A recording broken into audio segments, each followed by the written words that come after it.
सार्थ ज्ञानेश्वरी अध्याय 6 आत्मसंयम योग। मग संजय धृतराष्ट्राला म्हणाला, जो योगरूप अभिप्राय कृष्ण अर्जुनाला सांगतील तो ऐका। श्रीकृष्णाने अर्जुनास ब्रह्मरसाचे पारणे केले। त्याच समयास आम्ही सहजगत्या पाहुणे प्राप्त झालो। आमचे दैव किती थोर आहे हे कळत नाही। ज्याप्रमाणे एखाद्या तहानलेल्या पुरुषाने पाणी पिण्यास लागावे व पाण्याचा घोट घेऊन त्याची रुची पाहावी, तो त्यास ते पाणी नसून अमृत आहे असे जसे कळावे, तसे आम्हाला व तुम्हाला झाले आहे। कारण मिळवण्याचा संभव नसताना ब्रह्मज्ञान आपणास मिळाले आहे। तेव्हा धृतराष्ट्र म्हणाला, आम्ही तुला ही गोष्ट विचारित नाही। या बोलण्याने त्या संजयाला धृतराष्ट्राचे हृदय मुलाविषयीच्या स्नेहाने यावेळी घेरले आहे असे कळून आले। हे लक्षात घेऊन संजय मनातच हसला आणि आपल्याशीच म्हणाला, हा म्हातारा मोहाने अगदी कामातून गेला आहे। एरवी यावेळेला प्रतिपादन तर फार चांगले झाले आहे, पण धृतराष्ट्राला हे प्रतिपादन गोड कसे लागणार, जन्मंधाला कसे उजडेल। पण ही गोष्ट धृतराष्ट्राला तशी उघड सांगितली तर तो मनात रोष ठेवील, म्हणून संजय उघड बोलण्यास भ्याला। पण मात्र आपल्याला कृष्ण व अर्जुन यांचा संवाद प्राप्त झाला म्हणून आपल्या मनात चांगल्या प्रकारे आनंदित झाल्या। त्या आनंदाच्या तृप्तीने श्रीकृष्णाच्या बोलण्याचा अभिप्राय मनामध्ये घेऊन तो धृतराष्ट्रास आदराने सांगता येईल ते संजयाचे 6व्या अध्यायातील बोलणे हा चातुर्ययुक्त प्रसंग आहे। ज्याप्रमाणे क्षीरसमुद्रातून अमृताची निवड झाली, त्याप्रमाणे हा 6वा अध्याय गीतेच्या अर्थाचे सार आहे।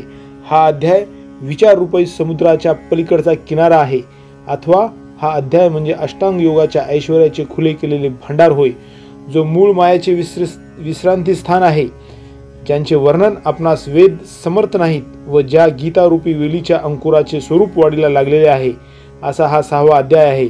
शिवाय तो अलंकाराने सजवून सांगितला जाईल, म्हणून लक्ष देऊन ऐका।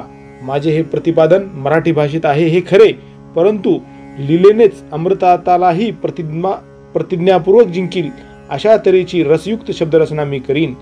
ज्या माझ्या अक्षराच्या कोवळेपणाच्या मानाने पाहिले असता सुस्वराचे निरनिराळे राग कमी योग्यतेचे दिसतील व ज्या अक्षराचा चित्ताकर्षकपणा सुवासाचे बल नाहीसे करील, ऐका।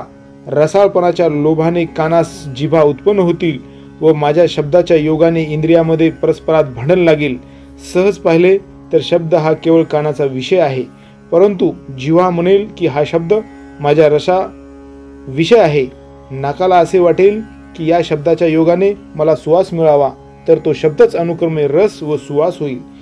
या बोलण्याचा ओघ असा आश्चर्यकारक आहे की तो पाहिला असता डोळ्यांनाही तृप्ती मिळू लागेल व ते म्हणतील, आम्हाला रूपाविषयीचे कोठारच उघडले आहे। संपूर्ण पद येथे तयार होईल व तेथे त्याच्या भेटीकरता अंतकरण बाहेर धाव घेईल व शब्दाला आलिंगन देण्यास त्यांचे बाहुही पुढे सरसावतील। याप्रमाणे इंद्रिय आपापल्या इच्छेप्रमाणे माझ्या शब्दांना लगड करतील, पण तो शब्द सर्वांचे सारखे समाधान करील। ज्याप्रमाणे एकटाच सूर्य सर्व जगाला आपला सहस्र किरणांनी जागे करतो, त्याप्रमाणे शब्दाचे व्यापकपण असामान्य आहे असे समजावे। त्याचा विचार करून अभिप्राय जाणणाऱ्याला यात चिंतामणीसारखे गुण दिसून येतील। हे राहू द्या असे शब्द हीच कोणी चांगली ताटे व त्यात मोक्षरूप पक्वाने वाढलेली आहेत, अशी ही ग्रंथरचनारूपी मेजवानी मी निष्काम पुरुषांना केली आहे। आता नित्य नवा आत्मप्रकाश हाच कोणी एक ठाव दिवा करून जो इंद्रियांना न कळता जेवतो उपभोग घेतो, त्यालाच कैवल्यरूप पक्वान्नाचा लाभ होतो। या मेजवानी करता श्रोत्यांना श्रवण इंद्रियाचा पंगिस्तपणा टाकायला पाहिजे। ही मेजवानी मनाच्या अंतर्मुखतेने भोगायची आहे। वरवर असलेले शब्दरूपी गवसणी काढून आत ब्रह्मरूपी अर्थ आहे त्याच्याशी तद्रूप व्हावे, नंतर सुखामध्येच सुखाने रंगून जावे। याप्रमाणे चित्ताला जर हळुवारपणा येईल तरच माझ्या निरूपणाचा उपयोग होईल, नाहीतर मुक्या बहिऱ्याच्या गोष्टीसारखा सर्व प्रकार होईल। परंतु ते आता सर्वच राहू द्या। श्रोत्यांची निवड करण्याची जरुरी नाही, कारण या विषयात सहजच निष्काम अंतकरणाचे लोकच अधिकारी आहेत, ज्यांची आत्मज्ञानाच्या आवडीने संसार व स्वर्ग हे वाळून टाकले आहेत। त्यांच्या वाचून दुसरे लोक या विषयाची गोडी समजू शकत नाहीत। ज्याप्रमाणे कावळ्यांना चंद्राची ओळख नसते, त्याप्रमाणे विषयासक्त लोकांना हे प्रतिपादन समजणार नाही।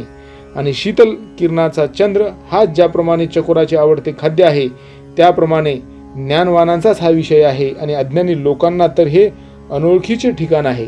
म्हणून पहा, याविषयी फार बोलण्याचे कारण नाही, परंतु वेळ आली म्हणून मी बोलून गेलो. ते संतांनी क्षमा करणे उचित आहे. आता श्रीकृष्णाने जे काही सांगितले ते सांगतो. ते बुद्धीला देखील आकलन करण्यास कठीण आहे, म्हणून शब्दांनी ते क्वचित सांगता येईल. तरी पण माझे गुरु निवृत्तीनाथ यांच्या कृपारूपी दिव्याच्या उजेडाने मी ते पाहीन. जर अतिंद्रिय ज्ञानाचे बळ प्राप्त होईल तर जे दृष्टीला दिसत नाही ते डोळ्याशिवाय पाहता येते. देववशात परीस जर हाताला येईल तर किमयेच्या योगानेही प्राप्त न होणारे उत्तम सोने लोखंडातच मिळेल. त्याप्रमाणे जर सद्गुरूची कृपा होईल तर प्रयत्न केला असता कोणतीही गोष्ट प्राप्त होणार नाही. ज्ञानेश्वर महाराज म्हणतात, माझ्यावर ती कृपा अलोट आहे. त्या सद्गुरु कृपेच्या आधारावर मी व्याख्यान करीत व माझ्या व्याख्यानात अरूप ब्रह्माचे स्पष्ट रूप दाखवीन. आणि तरी जे ब्रह्म इंद्रियांना गोचर होण्यापलीकडचे आहे तरी त्याचाही अनुभव इंद्रियांना येईल असे मी करीन. ऐका, यश, लक्ष्मी, उदारता, ज्ञान, वैराग्य आणि ऐश्वर्य हे 6 उच्च प्रतीचे गुण ज्याच्या ठिकाणी वास करतात म्हणून त्यास भगवंत असे म्हणतात. व जो सर्व संग परित्याग केलेल्यांचा सोबती आहे तो श्रीकृष्ण म्हणाला, अर्जुना आता तू पूर्ण लक्ष दे. अर्जुना ऐक, या जगात निष्कर्म कर्मयोगी आणि संन्यासी हे दोन्ही एकच आहेत. त्यांना कदाचित तू वेगळे मानशील, पण तसे मानू नकोस. कारण विचार करून पाहिले तर हे दोन्ही एकच आहेत. नावांच्या वेगळेपणामुळे भासणारा दुजेपणा टाकून दिला तर योग तोच संन्यास होय. तत्वता पाहिले तर ब्रह्मस्वरूपाच्या ठिकाणी या दोहाचे अंतर राहत नाही.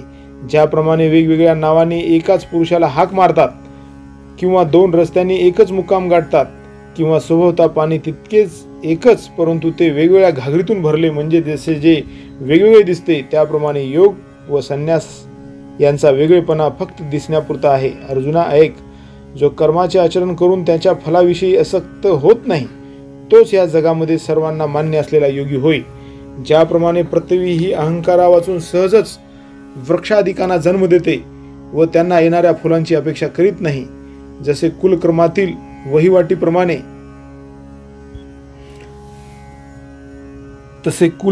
वहिवाटीप्रमाणे वर्णाश्रम धर्मातील आचारांना अनुसरून जे कर्म ज्या वेळेला करणे प्राप्त आहे ते त्याप्रमाणे व्यवस्थित करतो, परंतु त्या संबंधी आपल्या ठिकाणी कर्तृत्व बुद्धी घेत नाही आणि बुद्धीनेही फलापर्यंत जात नाही, फलाची इच्छा करीत नाही, असा जो असेल तोच संन्यासी होय. अर्जुना ऐक, तोच खात्रीने योगीराज आहे असे समज. उलट जो नित्य नैमित्तिक कर्म करणे प्राप्त झाले तर त्या कर्माला हे कर्म बंधन करणारे आहे हे मी टाकीन असे म्हणतो.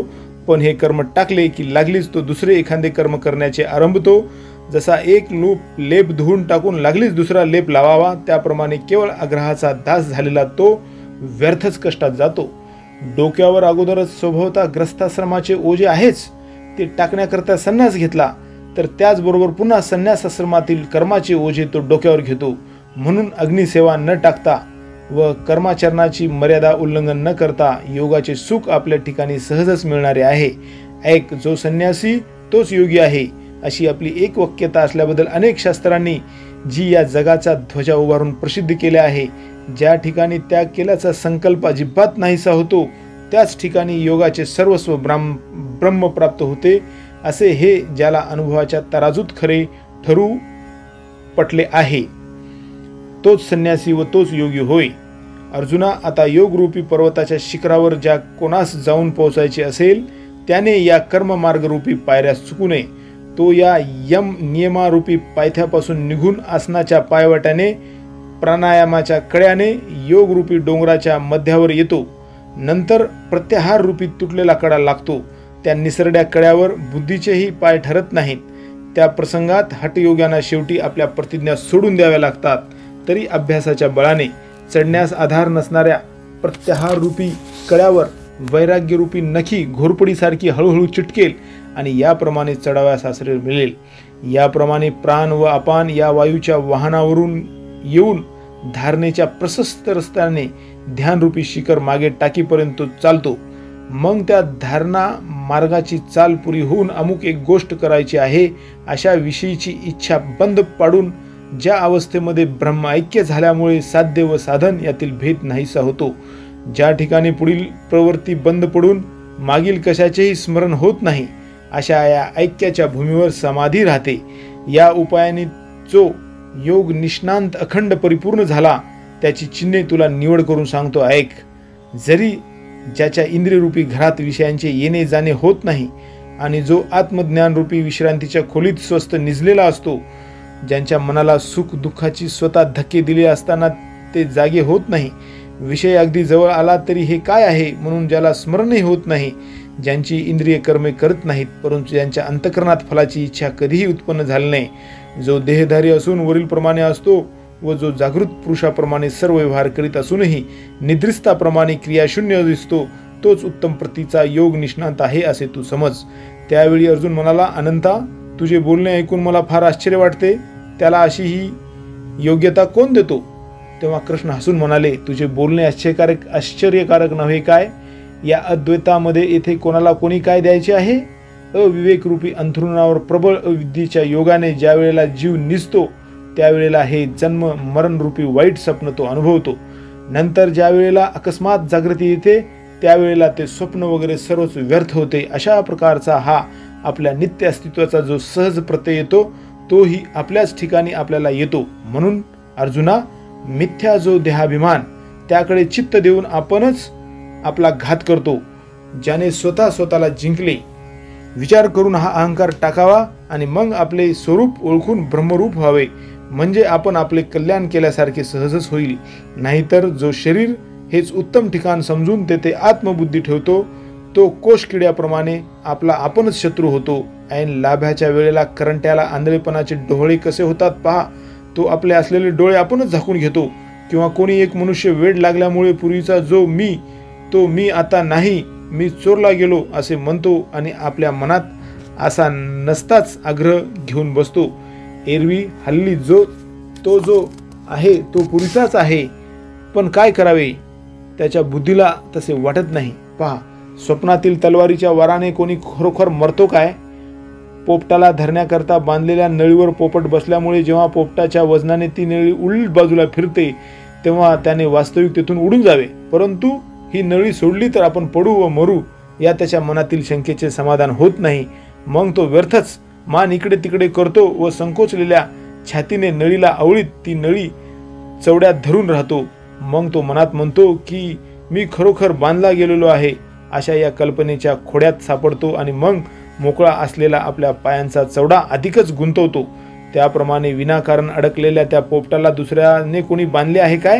अशा स्थितीत त्याला ओढून अर्धा तोडून जरी नेला तरी तो काही केल्या ती नळी सोडित नाही. म्हणून ज्याने आपला संकल्प देह अभिमान वाढविला आहे तो आपला आपणच शत्रू होय. श्रीकृष्ण म्हणतात, दुसरा जो खोट्या मिथ्या देहाचा अभिमान घेत नाही तो आत्मज्ञानी म्हणावा. अशा ह्या पुरुषाने आपले अंतःकरण जिंकल्यामुळे व त्यांच्या सर्व इच्छा निवृत्त झाल्यामुळे त्याला परमात्मा कोठे पलीकडे लांब नाही. ज्याप्रमाणे हिनकस सोन्यातून मिसळलेल्या धातूचा दोष निघाला तर तेच 100 नंबरी सोने होते, त्याप्रमाणे अहंकाराचा नायनाट झाला असता जीवाला ब्रह्मत्व ठेवलेले आहे. घट फुटून हा घटाचा आकार नाहीसा झाला असता त्यातील पोकळीस आकाश मिळविण्याकरता ज्याप्रमाणे दुसऱ्या ठिकाणी जावे लागत नाही, त्याप्रमाणे ज्याचा हा मिथ्या देह अहंकार कारणासह नाहीसा झाला आहे तो मूळचाच सर्वत्र भरलेला परमात्मा आहे. आता थंड व उष्ण असे प्रकार किंवा हे सुख व हे दुःख अशी निवड, तसेच हा मान व हा अपमान अशी समजूत या गोष्टी त्या पुरुषाच्या ठिकाणी मुळीच संभवत नाहीत. कारण की सूर्य ज्या मार्गाने जातो तितकाच जगाचा भाग प्रकाशित करतो. ज्याप्रमाणे त्याला जे जे प्राप्त होते ते त्याचे स्वरूप आहे, म्हणून वर सांगितलेली द्वंद्वे त्याच्या ठिकाणी संभवत नाहीत. पहा, मेघापासून ज्या पावसाच्या धारा पडतात त्या ज्याप्रमाणे समुद्राला बोचत नाहीत, ज्याप्रमाणे शुभाशुभे ही योगेश्वराच्या आत्मस्वरूपाहून भिन्न नसल्यामुळे त्यासही द्वंद्वे प्रतीत होत नाहीत. अनुभवाला येणारे हे जे दृश्य जगत त्याचा विचार करता ते त्याच्या दृष्टीने मिथ्या ठरले व मग आपण कोण आहोत असे जेव्हा तो पाहायस लागला तेव्हा ज्ञान हेच आपण आहोत असे त्यास कळले. आता द्वैत नसल्यामुळे मी व्यापक आहे किंवा मर्यादित आहे अशी वाटाघाट करण्याचे त्याच्या ठिकाणी सहजच थांबते. अशा रीतीने ज्या कोणी एकाने आपले इंद्रिय जिंकली आहेत तो देहधारीच असतो, परंतु सहजच तो परभ्रमाच्या बरोबरीचा ठरतो. तो सहजच जितेंद्रिय आहे आणि त्याला योगयुक्त म्हणावे व त्याला लहान थोर असा भेद कोणत्याच वेळेला प्रतीत होत नाही. पहा, शुद्ध सोनाच्या मेरू पर्वता एवढा प्रचंड ढीग आपण मातीचे ढेकूळ तो सारखेच मानतो. पाहायस गेले तर पृथ्वीची किंमत ज्याच्या पुढे काही नाही असे शुद्ध अमूल्य रत्न पण तो दगडासारखेच मानतो. असा तो निरीच्छ असतो. त्याच्या ठिकाणी हितचिंतक व शत्रू किंवा उदास आणि मित्र अशा तऱ्हेची वेगवेगळ्या वृत्तीची कल्पना कुठून करावी. मीच विश्व आहे अशी प्रतीती ज्या झाली आहे त्याला नातलग कोण आणि कशाचा व त्याला वैरी तरी कोण. मग त्याच्या दृष्टीने अर्जुना वाईट चांगले असेल काय. परिसाच्या कसवटीवर घासले असता सोन्यात निरनिराळा प्रकार करता येईल काय. ती परिसाची कसवटी ज्याप्रमाणे त्यास उत्तम सोनेच करते त्याप्रमाणे त्याच्या बुद्धीमध्ये चराचर विषयीच्या समतेचा निरंतर उदय होतो. कारण विश्वातील प्राणीरूप अलंकाराचे समुदाय जरी निरनिराळ्या आकाराचे आहेत तरी ते एक परब्रह्मरूप सोन्याचेच बनलेले आहेत. असे जे उत्तम ज्ञान ते त्याला सर्व प्राप्त झाले म्हणून तो वरवरच्या या नाना प्रकारच्या आकाराने फसत नाही. वस्त्राच्या आत पाहिले तर त्या वस्त्रामध्ये जिकडे तिकडे तंतूचीच रचना दिसते तरी पण त्या वस्त्रात एका सुता वाचून दुसरी गोष्टच नाही. अशा या तंतुपट न्यायाने हा वर सांगितलेला अनुभव येतो व असा ज्याचा अनुभव आहे तोच समबुद्धी होय. यात अन्यथा नाही असे समज. ज्याचे नाव तीर्थराज आहे व ज्याचे दर्शन झाले असता समाधान होते व ज्याच्या संगतीने भ्रमलेल्यास ब्रह्मता मिळते, ज्याच्या बोलण्याने धर्म जगतो, ज्याची कृपा मोठ्या सिद्धींना उत्पन्न करते. पहा, स्वर्ग सुखादी देणे हे त्याला ज्याला खेळ आहे अशा पुरुषाच्या नावाचे मनात सहज जरी स्मरण केले तरी तो आपली योग्यता देतो. हे राहू दे, त्याची स्तुती केल्यास लाभ होतो, पुन्हा मळवणार नाही अशा ऐक्यरूपी दिवसाने त्यास उजाडले आहे. व जो मग निरंतर आपण आपल्या ठिकाणीच स्वात्मसुखात निमग्न असतो अशा दृष्टीने जो विचारयुक्त आहे अर्जुना तो एकाकी आहे. कारण तिन्ही लोकात तोच आहे म्हणून तो सहजच परिग्रह शून्य असतो. ज्ञानेश्वर महाराज म्हणतात, अशी प्राप्त पुरुषाची लोकोत्तर लक्षणे कृष्ण आपल्या सर्वज्ञतेने सांगतो. जो श्रीकृष्ण ज्ञानी लोकात श्रेष्ठ आहे, सर्व पाहण्याच्या दृष्टीचा जो प्रकाशक आहे व ज्या समर्थाचा संकल्प विश्वाची उभारणी करतो. ओंकाराच्या पेठेत तयार झालेले वेदरूपी वस्त्र ते ज्याच्या 6 गुणापैकी एक जे यश त्या यशाला अपुरे पडल्यामुळे वेढू शकले नाही. वेदाकडून ज्या श्रीकृष्णाच्या यशाचे शुद्ध संपूर्ण वर्णन होऊ शकले नाही. ज्याच्या श्रीकृष्णाच्या अंगातील तेजाने सूर्यचंद्राच्या व्यापाराला जोर आहे तर मग जग हे त्याच्या प्रकाशा वाचून प्रकाशित आहे काय. ज्ञानेश्वर महाराज आपल्या मनाला म्हणतात, हे मना, ज्या भगवंताच्या नामाचे महात्म्य पाहिले असता त्याच्या पुढे आकाशही कमी दिसते. त्या भगवंताचे एक एक गुण तू कसे जाणशील म्हणून हे वर्णन करणे पुरे. आता संताची लक्षणे सांगण्याच्या निमित्ताने देवाने कोणाची लक्षणे सांगितली व ती का सांगितली ही मला सांगता येत नाहीत. पण मला असे वाटते, ऐका, द्वैताचा ठाव ठिकाणा नाहीसा करणारे असे जे आत्मज्ञान ते उघड उघड व्यक्त केले तर अर्जुन मला आवडतो. ही प्रेमाची गोडी खरोखर नाहीशी होईल म्हणून भगवंत तसे बोलले नाहीत, परंतु मध्ये अधिक बारीक असा पडदा ठेवला. म्हणजे साधूच्या अद्वैत स्थितीच्या वर्णनाने अप्रत्यक्ष रीतीने महावाक्याचाच बोध केला व अशा रीतीने वेदभक्त यांची मने प्रेम सुख भोगण्याकरता वेगळी ठेवली. जे मी ब्रह्म आहे अशा बोधात अडकले आहेत व जे मोक्ष सुखाकरता दीन झाले आहेत अशाच्या मुमुक्षूच्या दृष्टीचा काळीमा तुझ्या प्रेमाला कदाचित लागेल. कदाचित याचा मीपणा जाईल आणि हा जर मीच होईल तर मग मी एकट्याने काय करावे. डोळ्यांनीच पाहून शांत व्हावे किंवा तोंड भरून बोलावे अथवा कडकडून आलिंगन द्यावे असे दुसरे कोण आहे. जी गोष्ट आपल्या मनाला चांगली वाटते आणि जी जीवात मावत नाही अशी गोष्ट जर अर्जुनांचे आपणाशी ऐक्य झाले तर कोणास सांगावी. या काकुळतीने, काळजीने, अन्याय उपदेशाच्या हातवटीने, साधूच्या वर्णनाने, बोलण्यामध्ये श्रीकृष्णाने अर्जुनाचे अर्जुनत्व कायम ठेवून आपल्या मनाने अर्जुनाच्या मनास आलिंगन दिले. हे ऐकण्यास जरी अवघड वाटले तरी असे समज की अर्जुन हा श्रीकृष्णाच्या सुखाचीच ओतलेली उघड मूर्ती आहे. ते राहू द्या. ज्याप्रमाणे वय झाल्यावर एखाद्या वाज स्त्रीला एकुलते एक मूल झाले असता त्या स्त्रीच्या रूपाने मग मूर्तिमंत मोहच वावरतो तशी देवाची स्थिती झाली. अर्जुनाविषयी देवाच्या प्रेमाचा अतिरेक तर मी पाहिलेला नसता तर मी असे वांझोट्या बाईसारखे देवाला झाले असे म्हटले असते. आश्चर्य पहा की भगवंताचे अर्जुनाच्या ठिकाणी प्रेम कसे आहे. कसला युद्ध प्रसंग व कोणत्या ठिकाणी हा उपदेश. युद्धाचा प्रसंग ही अत्यंत विक्षेपाची जागा असल्यामुळे आत्मज्ञानाचा उपदेश करायला अगदी अयोग्य जागा आहे. परंतु अर्जुनाच्या प्रेमामुळे भगवंताने वेळेच्या योग्यतेकडे लक्ष न देता आत्मज्ञानाचा उपदेश केला.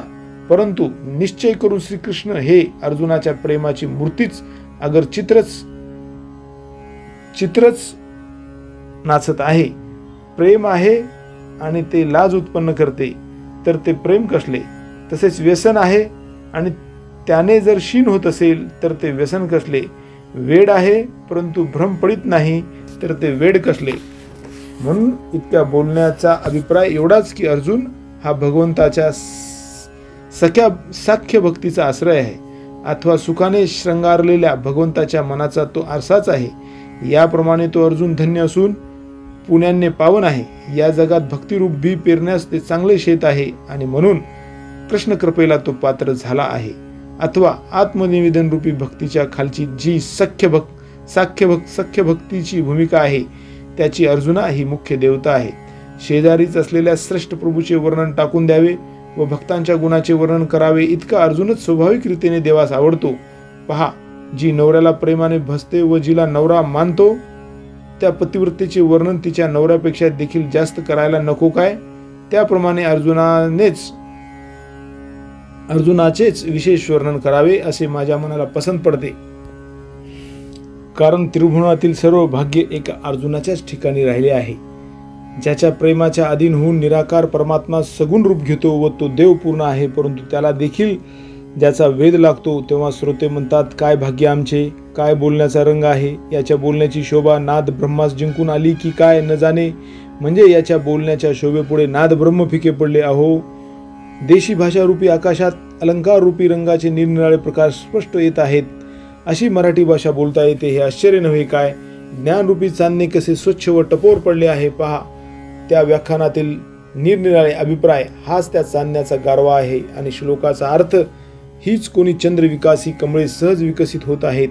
हे व्याख्यान ऐकण्याच्या इच्छेची थोरी एवढी आहे की निरीच्छ पुरुषाला देखील हे व्याख्यान ऐकण्याची इच्छा होईल.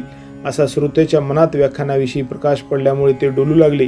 निवृत्तीनाथाचे शिष्य ज्ञानेश्वर महाराज यांनी ते जाणले व मग ते श्रोत्यांना म्हणाले, महाराज लक्ष द्या, पांडवाच्या कुळामध्ये कृष्णरूपी अद्भुत दिवस उगवला आहे. देवकीने आपल्या उदरात त्याला वाढविले, यशोदेने त्याचे कष्टाने पालन केले, पण शेवटी तो पांडवाच्या उपयोगाला आला. म्हणून पुष्कळ दिवस सेवा करावी किंवा योग्य वेळ पाहून विनंती करावी एवढाही प्रयास त्या भाग्यवानास अर्जुनास पडला नाही. श्रोते म्हणतात ते राहू द्या, लवकर चालू विषय सांगा. यावर ज्ञानेश्वर महाराज म्हणतात, मग अर्जुन सलगीने म्हणाला, कृष्णा, ही संताची लक्षणे माझ्या अंगात वसत नाहीत. एरवी या लक्षणाच्या तात्पर्याचा विचार केला तर मी खरोखर फारच अपुरा पडेन. परंतु ऐका, जर माझ्यात मोठेपणा यायचा असेल तर तो तुमच्या बोलण्यानेच येईल. महाराज, तुम्ही लक्ष द्याल तर मी ब्रह्म होईल आणि सांगाल तो अभ्यास करील. न करायला काय झाले? अहो देवा, आपण कोणती गोष्ट सांगता हे कळत नाही, परंतु ती ऐकून मनात मी त्याची स्तुती करत आहे. अशी लक्षणे ज्याच्या अंगात सिद्ध असतील त्याचे महत्त्व केवढे असेल बरे, ते मी स्वतः व्हावे एवढे प्रभू मी आपला आहे असे समजून आपण करावे. तेव्हा श्रीकृष्ण हसून म्हणतात, एवढे का तुझे म्हणणे आहे, तर तसे करू बरे. पहा, जोपर्यंत एक समाधान प्राप्त होत नाही तोपर्यंत सुखाचा चहूकडे दुष्काळ असतो, पण एकदा संतोष प्राप्त झाल्यावर मग सुखाचा कोठे कमीपणा नसतो. त्याप्रमाणे सर्वशक्तिमान सर्वेश्वराचा अर्जुन सेवक आहे, म्हणून तो सहज ब्रह्मही होईल. पण अर्जुनाच्या दैवाच्या सामर्थ्याच्या भाराने श्रीकृष्ण कशाही प्रकारे फलभूत झाला. इंद्रियादिकांना देखील हजारो जन्म घेतले तरी ज्याची भेट होणे दुर्लभ आहे, तो श्रीकृष्ण अर्जुनाच्या किती अधीन झाला आहे. अर्जुन प्रश्न करीपर्यंत त्याला धीर धरवत नाही. मग ऐका, अर्जुनाने मी ब्रह्म व्हावे असे म्हटले तरी श्रीकृष्णाने सर्व ऐकले, परंतु भगवंतांनी तेथे असा एक विचार केला की ज्या अर्थी अर्जुनाला ब्रह्मतत्वाचे डोळे लागले आहे त्या अर्थी त्याच्या बुद्धीच्या पोटात वैराग्यरूपी गर्भ राहिला आहे. एरवी ब्रह्म होण्याला यास अद्याप दिवस कमी आहेत, परंतु वैराग्यरूपी वसंताच्या भराने मी ब्रह्म आहे असं भावरूपी मोहर दाट आला आहे.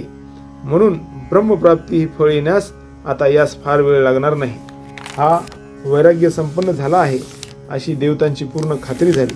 श्रीकृष्ण आपल्याशी म्हणाले की हा अर्जुन ज्या ज्या कर्माचे आचरण करील व तेथे याला आता आरंभालाच फळास येईल, म्हणून याला सांगितलेले अभ्यास वाया जाणार नाही.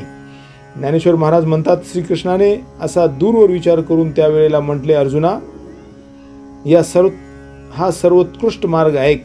या मार्गामध्ये प्रवृत्ती रूप झाडाच्या बुडालाच निवृत्ती रूप कोट्यावधी फळे दिसत आहेत. म्हणजे ज्या मार्गाचे आचरण करायला लागले असता मोक्ष रूपी फळ मिळते व या मार्गाचे श्रीकृष्ण अद्यापपर्यंत यात्रेकरू आहेत. योगांचे समुदाय आडव्या तिडव्या मार्गाने मूर्धुग्नी आकाशाकडे सत्वर जावयास निघाले व हे समुदाय अनुभवाच्या पावलांनी जाता जाता तो मार्ग सुलभ झाला. त्यांनी इतर सर्व अज्ञानाचे मार्ग टाकून आत्मज्ञानाचा सरळ मार्गाने एकसारखी धाव घेतली. नंतर महर्षी याच मार्गाने आले, याच मार्गाने साधकांचे सिद्ध झाले व याच मार्गाने पुरुष मोठे पावले. या मार्गाची ओळख झाली असता तहानभुकेची आठवण राहत नाही. या रस्त्यावर रात्र व दिवस याची कल्पना येत नाही.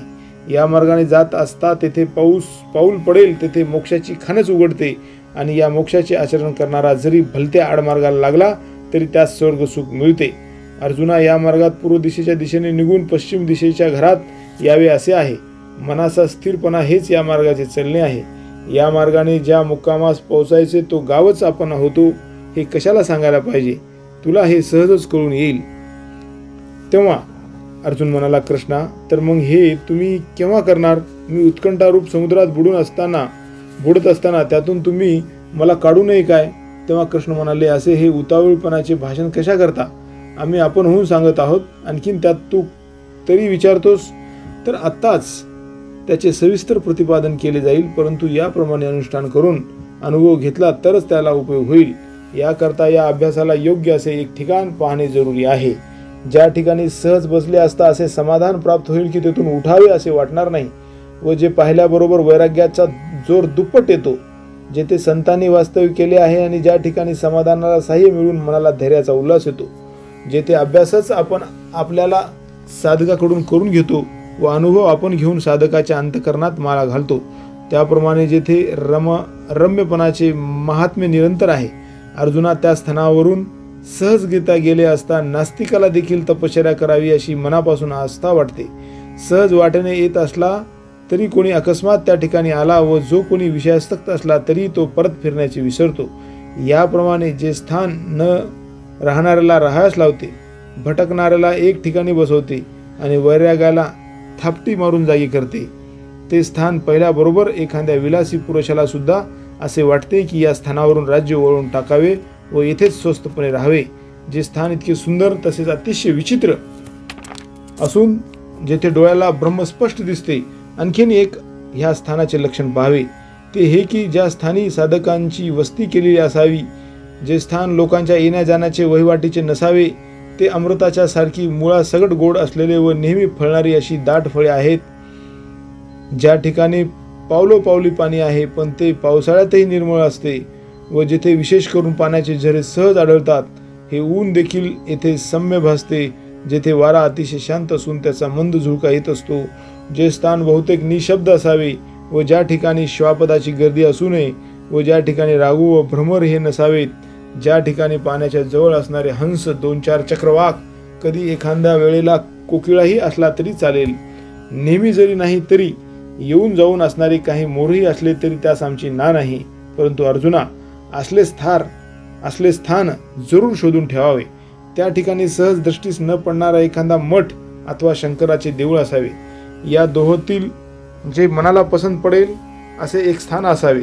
बहुत करून एकांतात बसावे. म्हणून ते स्थान तसे आहे की नाही हे समजून घ्यावे. आपले मन तेथे स्थिर राहते की नाही ते पाहावे आणि राहत असेल तर तेथे असे आसन लावावे. तळास साग्र दर्भ घालून त्यावर शुद्ध कृष्णजीन घालून त्यावर धुतलेल्या वस्त्राची घडी घालावी. ते दर्भ कोवळे असून सारखे आणि सहजच एकमेकाला लागणारे एकसारखे राहतील असे व्यवस्थेने घालावे.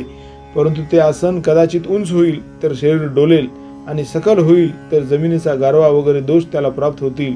म्हणून आसन उंच अथवा सकल होऊ देऊ नये, तर ते सारखे उंच सकल न होईल असे घालावे. आता हे फार वर्णन करणे पुरे. अशा प्रकारे आसन करावे. मग तेथे आपण एकाग्र अंतःकरण करून मनात सद्गुरूचे स्मरण करावे. त्या स्मरणाच्या आदराने अहंकाराचा कठीणपणा इतका नाहीसा होतो की तो स्मरण करणारा आत बाहेर सात्विक भावाने व्याप्त होतो. त्याला विषयाचा विसर पडतो. त्याच्या इंद्रियाची रग मोडते. अंतःकरणाच्या ठिकाणी मनाची स्थिरता होते. याप्रमाणे ऐक्य प्राप्त होईपर्यंत थांबावे व मग त्याच ऐक्यबोधाने आसनावर बसावे. आता अंगाला अंग आपण होऊन सावरून धरते. वायूला वायूच आपण होऊन आवरून धरतो, याप्रमाणे अनुभवाचा उदय होऊ लागतो. प्रवृत्ती मागे फिरते, समाधी अलीकडील तीराला प्राप्त होते, आटोक्यात येते व बसविता क्षणीच सर्व अभ्यास संपतो. मुद्रेची थोरवी अशी आहे, हीच आता सांगतो ऐक. तर पोटऱ्याला चिटकून मांडी घालावी, दोन्ही तळपाय वाकडे करून आधार चक्राखाली गुदस्थानावर शिवणीपाशी चांगले सुस्थितीत राहील असे बळकट बसवावेत, पण त्यात उजव्या पायाची टाच खाली घालावी व तिने शिवण दाबावी, म्हणजे उजव्या पायावर स्वाभाविकताच डावा पाय बसतो. गुद व शिश्न यामधील बरोबर जी 4 बोटे जागा आहे त्यापैकी 1.5 बोट वर व 1.5 बोट खाली जागा सोडून मध्ये जो 1 बोट जागा राहते तिथे उजव्या पायाच्या टाचेच्या वरच्या बाजूने आपले अंग वर तोलून धरून घट्ट दाबावे. उचलला आहे की नाही हे न कळेल अशा रीतीने पाठीच्या खालचा भाग उचलावा व त्याच प्रकारे दोन्ही घोटे उचलून धरावेत. अर्जुना, मग हा सर्व शरीराचा आकार जसा काही खालच्या पायाच्या टाचेचा वरचा स्वयंभू भागच आहे असा होऊन जातो. अर्जुना, हे मूळ बंधाचे लक्षण आहे असे समज. याचेच वज्रासन असे गौण नाव आहे. याप्रमाणे आधार चक्रावर मूळ बंध बरोबर लागला आणि खालचा मार्ग बंद पडला म्हणजे अपान वायू आतल्या आत संकुचित होऊन लागतो. तेव्हा द्रोणाकार झालेली हस्ताजुळी सहजच डाव्या पावलावर बसते व त्यामुळे दोन्ही खांदे वर चढलेले दिसतात. पाठीमागच्या उभ्या कण्याच्या योगाने वर चढलेल्या खांद्यात मस्तक घट्ट राहते व डोळ्यांच्या पापण्या झाकाव्यास लागतात. वरच्या पापण्या ढळतात, खालच्या पापण्या खाली पसरतात. तेव्हा अर्धी उघडी अशी त्या डोळ्याची स्थिती होते. दृष्टी ही आतल्या आत डोळ्यातही राहते. जर कौतुकाने बाहेर आलीच तर ती नेहमी नाकाच्या शेंड्यावर पडते. अशी आपल्या आतच दृष्टी राहते, ती पुन्हा बाहेर येत नाही. म्हणून अर्ध्या दृष्टीने राहणे नाकाच्या शेंड्यावरच होते. आता दिशेंची गाठ घेण्याची, चोहूकडे पाहण्याची अथवा रूप विषय पाहण्याची ही जी इच्छा आपोआप नाहीशी होते. मग गळा आकुंचित होऊन गळ्याखालच्या खळगीत हनवटी दडकून बसते. ती तेथून घट्ट बसून छातीवर दाबून असते. अर्जुना, त्यामध्ये कंठमणी, गळ्याची घाटी अदृश्य होते. असा जो बंद पडतो त्याला जालंधर बंद म्हणतात. ओढियाना बंद बेंबीवर पुष्ट होतो. तो पोट खपाडीला जाते आणि हृदय कमल आत प्रफुल्लित होते. अर्जुना, शेषणावरील काठास बोंबीच्या खालच्या भागात जो बंद पडतो त्यास ओढियान बंद असे म्हणतात. याप्रमाणे शरीराच्या बाहेर अभ्यासाची छाया पडते व आतल्या बाजूला मनाच्या चंचलतेचा जोर नाहीसा होतो. कल्पना नाहीशी होते. मनाची बाह्य गोष्टीकडे असणारी धाव थांबते व सहजच शरीर आणि मन शांत होते. भूक काय झाली, झोप कुठे गेली याची आठवण देखील राहत नाही.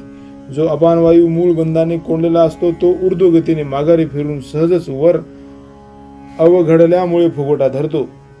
खळवळून तो अपानवायू माजतो व पसरल्या ठिकाणी गुरगुरू लागतो. तेथेच राहून मणिपूर चक्राला धक्के देतो.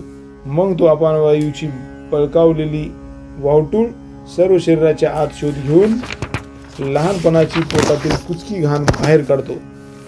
त्या अपानवायूला आत वळण्याला कुठे जागा नसल्यामुळे तो मग कोठ्यात प्रवेश करतो व तेथे असलेले कफ पित्त याचा थारा राहू देत नाही. सप्तधातूचे समुद्र पालते करतो. मेदाचे पर्वत फोडतो. हाडामधील मज्जा बाहेर काढतो. नाड्या खुल्या करतो. अवयव शिथिल करतो. साधकांना भीती दाखवतो परंतु त्याने भिवू नये. तो रोगांना दाखवतो परंतु लागलीच त्याला नाहीसे करतो. आणि शरीरात जे पृथ्वीचे आणि पाण्याचे अंश आहेत ते एकात एक कालवितो. अर्जुना, कोंडलेला अपानवायू असे प्रकार करतो. तो दुसरीकडे वज्रासनाची उष्णता कुंडलिनी शक्तीला जागी करते. केशराने नाहलेले नागाचे पिल्लू वेडे घेऊन जसे निजावे त्याप्रमाणे नेमके 3.5 वेडाची ती कुंडलिनी रूपी नागिन खाली तोंड करून निजलेली असते. ती नागिन ज्याप्रमाणे मूर्तिमंत बनवलेली विजेची वाटोळी कडी किंवा प्रत्यक्ष अग्नीच्या ज्वालेची केलेली घडी अथवा जणू काय उत्तम सोन्याची चकचकीत वेडे त्याप्रमाणे व्यवस्थितपणे अंकुंचित असलेली व नाभीजवळच्या संकुचित जागेत ती वज्रासनाने दाटून बसलेली चिमटल्यामुळे जागी होते. त्या ठिकाणी जसे नक्षत्र तुटून पडावे अथवा सूर्याचे जसे आपले आसन सोडून खाली यावे किंवा प्रकाशरूप बीजास अंकुर फुटावा त्याप्रमाणे वेड्याला सोडित असलेले व लिलेने अंग मोडीत असलेली ती कुंडलिनी शक्ती नाभिस्थाना खालील कंधावर उठलेली दिसते. आधीच तिला पुष्कळ दिवसाची भूक लागलेली असते व तशात तिला दिवसण्याचे निमित्त होते. मग ती जोराने सरळ वरती तोंड पसरते. अर्जुना, हृदयकोशाच्या खालच्या बाजूला जो वारा भरला असतो त्या सगळ्या वायूस ती खाऊन टाकते. मुखाच्या ज्वालाने ती खाली वर व्यापते आणि मांसाचे घास खाव्यास लागते. जे जे ठिकाण मांसल असेल त्या ठिकाणी वरच्या वरच मोठा लचका तोडतो. शिवाय हृदयाच्या ठिकाणाचेही 1-2 घास काढतो. नंतर तळहात व तळपाय यातील रक्त मांस वगैरे खाऊन वरच्या भागाचे भेदन करतो व या प्रत्येक अंगाच्या सांध्याचा झडा घेतो. आपला आश्रय तर सोडित नाही पण तेथेच राहून नखाचे देखील सत्व काढून घेतो व त्वचा धुवून पुसून त्या त्वचेला हाडाच्या सापळ्यास चिटकवून ठेवतो. हाडाच्या नळ्या निरपून घेतो व शिरांच्या काड्या ओरपून घेतो. त्यावेळी बाहेरच्या केसाच्या बीजांची वाढ होण्याची शक्ती जवळ जाते. मग तहानेने पंडित अशी ती साधू सप्त धातूचा समुद्र एका घोटात पिळून टाकतो व लागलीच शरीरात जिकडे तिकडे खडबडीत उन्हाळा करतो. दोन्ही नाकपुड्यातून 12 बोटे वाहत असलेल्या वायूला गच्च धरून त्याला आत मागे घालतो. तेव्हा खालच्या अपान वायूवरती संकुचित होतो आणि वरचा प्राणवायू खाली खेचतो. त्या प्राणपणाच्या भेटीमध्ये षटचक्राचे नुसते पदर तेवढे उरतात.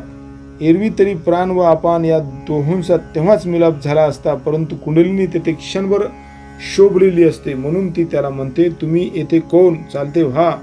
अर्जुना ऐक, पृथ्वीचे सर्व धातू खाऊन काही एक शिल्लक ठेवीत नाही आणि पाण्याचा भाग तो तेव्हाच चाटून पुसून टाकते. याप्रमाणे पृथ्वी व जल हे दोन्ही भूते खाल्ल्यावर तिची संपूर्ण तृप्ती होते आणि मग ती शांत होऊन शुष्णुनीजवळ राहते. त्यावेळी तृप्त होऊन समाधान झाल्यावर ती तोंडाने जी गरळ ओकते त्या गरळीतील अमृताच्या योगाने प्राणवायू जगतो. तो गरळरूपी अमृताचा अग्नी तिच्या तोंडातून निघतो खरा, परंतु तो अग्नी ज्यावेळेस आत व बाहेर शांतच करू लागतो त्यावेळेस सर्व गात्रांची झालेली शक्ती पुन्हा येऊ लागते. नाड्याचे वाहने बंद पडते व स्थानभेदाने असणारे वायूचे 9 प्रकार नाहीसे होतात. म्हणून शरीराचे धर्म राहत नाहीत.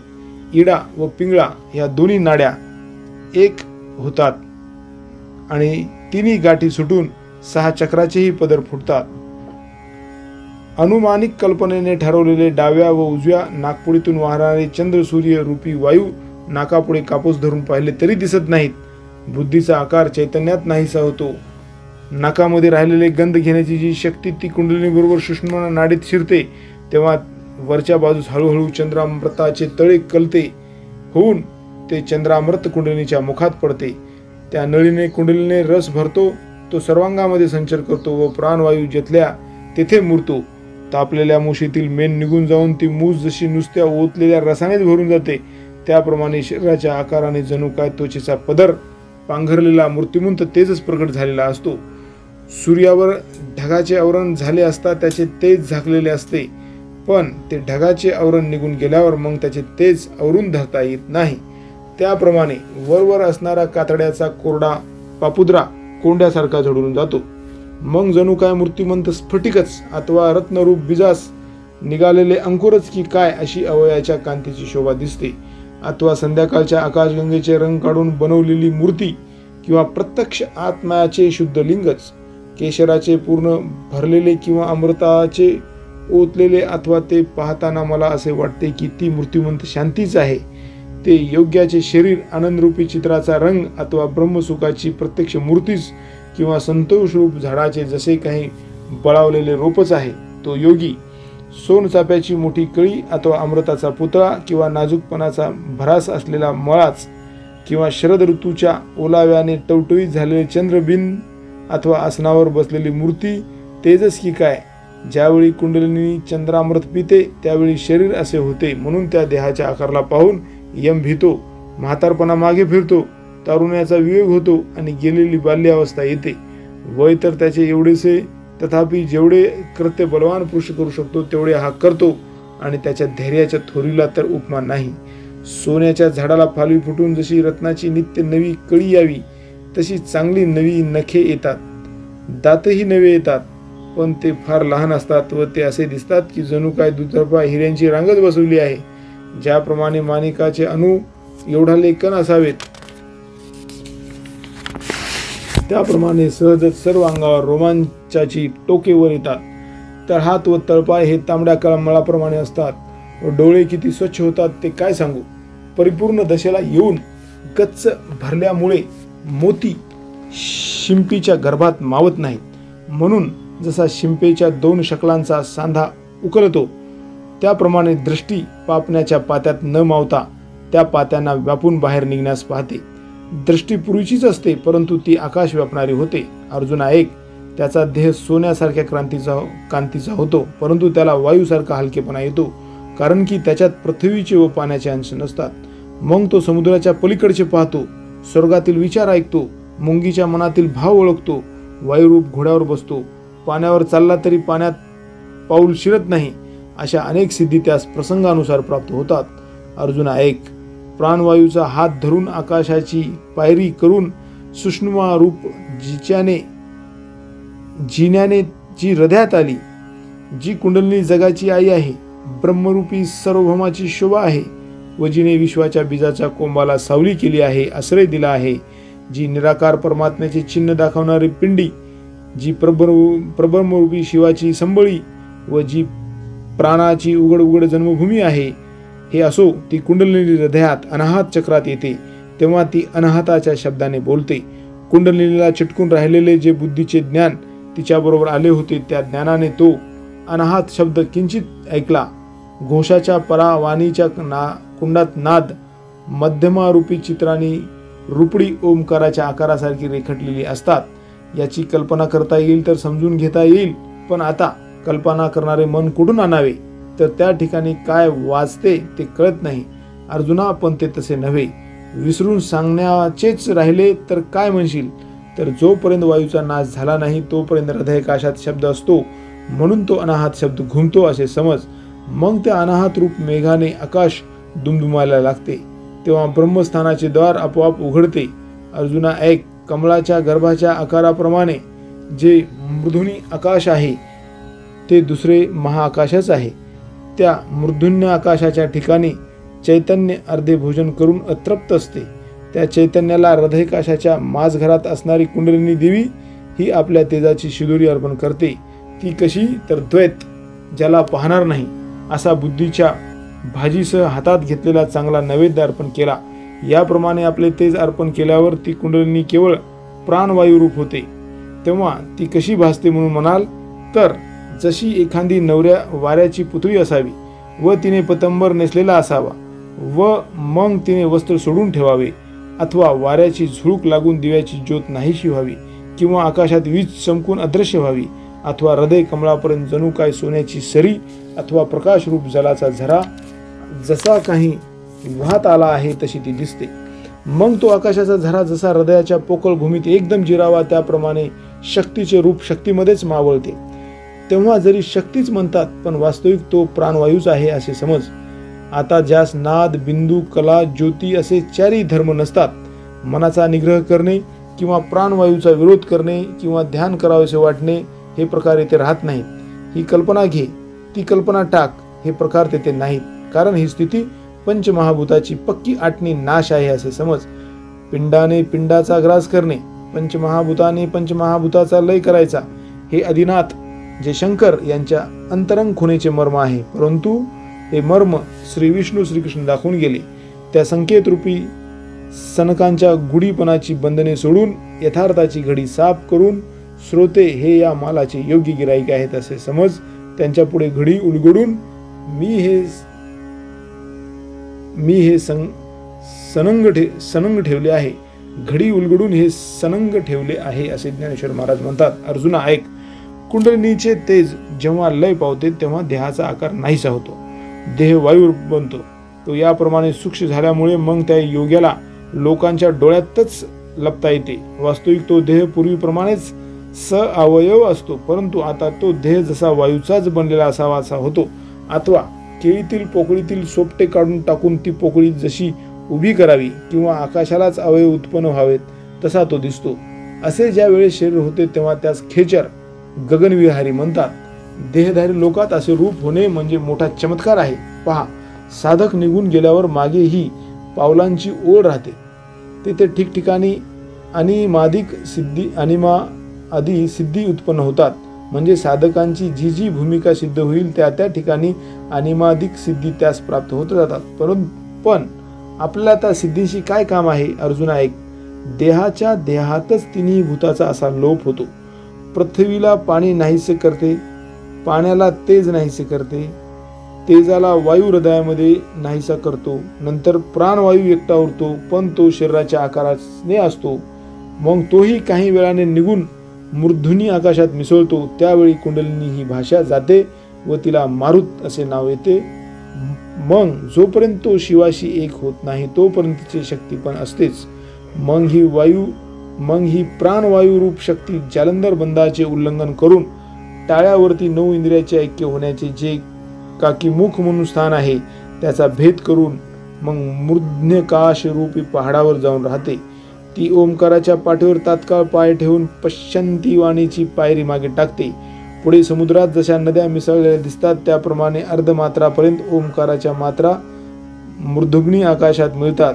मग ब्रह्मरंध्राच्या ठिकाणी स्थिर होऊन ते ब्रह्म मी या भावनारूप भाव पसरून त्वरेने ब्रह्मरूप लिंगाशी ऐक्य पावते. तेव्हा पंचमहाभूताचा पडता नाहीसा होऊन मग शक्ती आणि परमात्मा यांचे ऐक्य होते. त्या ऐक्यात मूर्धन्य आकाशात सगळ्यांचा लय होतो. मेघाच्या दाराने समुद्रापासून वेगळे झालेले समुद्राचे पाणी नदीच्या ओघात पडून नदीच्या रूपाने जसे पुन्हा समुद्रास मिळते, तो समुद्रच नदीच्या रूपाने आपणास मिळतो. हे अर्जुना, त्याप्रमाणे शरीराच्या दयारी जेव्हा शक्तिरूप टाकून शिवच शिवात मिळतो तेव्हा ते एकतत्व वरील समुद्राच्या ऐक्याप्रमाणे आहे. आता द्वैत होते की हे स्वरूप स्वतः सिद्ध एकच होते असा विचार करण्यापुरती ही जागा उरत नाही. चिदाकाशात मृदुग्नी आकाश लयास जाते अशी जी काही स्थिती आहे ती अनुभवाने जो होईल त्यालाच ती प्राप्त होईल.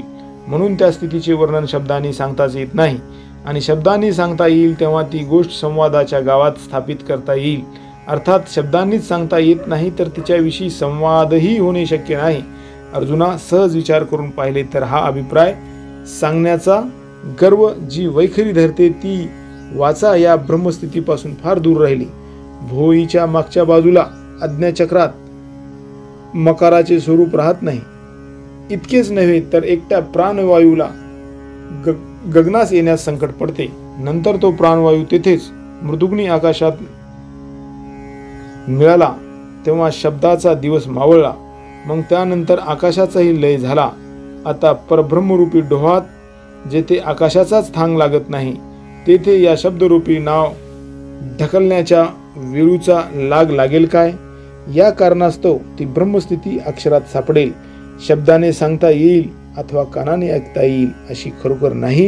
हे त्रिवार सत्य आहे.